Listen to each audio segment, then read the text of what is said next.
Assalomu alaykum hammaga, sizlar bilan yana PES Family kanali. Bugungi ajoyib videomizda qanaqa qilib eFootball Mobile'da tekin o'yin solishni o'rganamiz. Videoni boshlashdan oldin kanal rivoji uchun like va obuna bo'lishni unutmang. Agar tayyor bo'lsanglar, qani ketdik.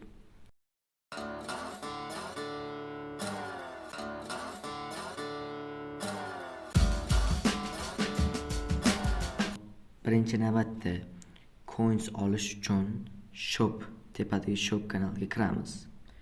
Shopda Dovud qilsa eFootball Points degan oynaga bosamiz.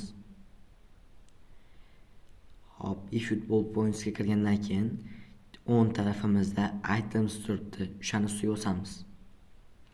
Hop, ma'lumot o'rnida aytib ketay, bu har haftada 25 coinsdan olsanglar bo'ladi. Har oyda esa 100 coins. Faqat sizlarning regioninglar Yapon region bo'lishi kerak. Shuni ham unutmanglar. Agar regioninglar boshqa bo'lsa, coins ololmaysizlar. Mana yozib qo'ygan in 5 days.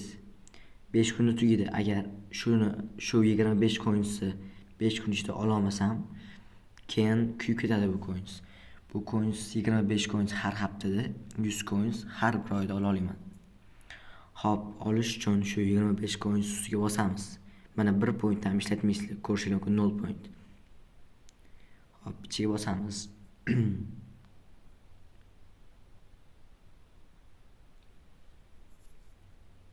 Bosganimizdan keyin mana aytibdi, free exchange per week.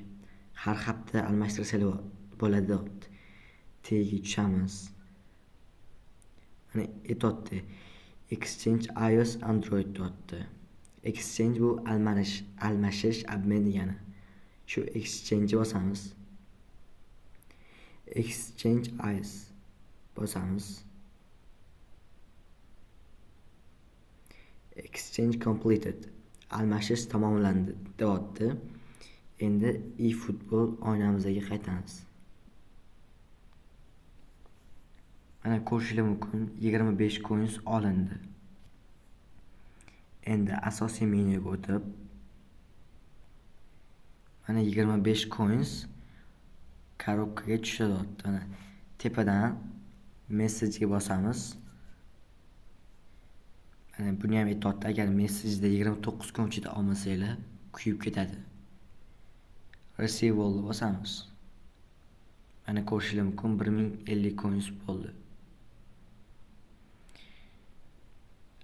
Adashmasam yana 15 kundan keyin men yana 1 oylikni ola olaman 100 coinsni.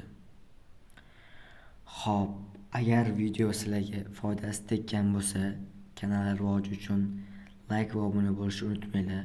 Bundan keyin bundan ham yana qiziqarli va foydali videolar chiqadi.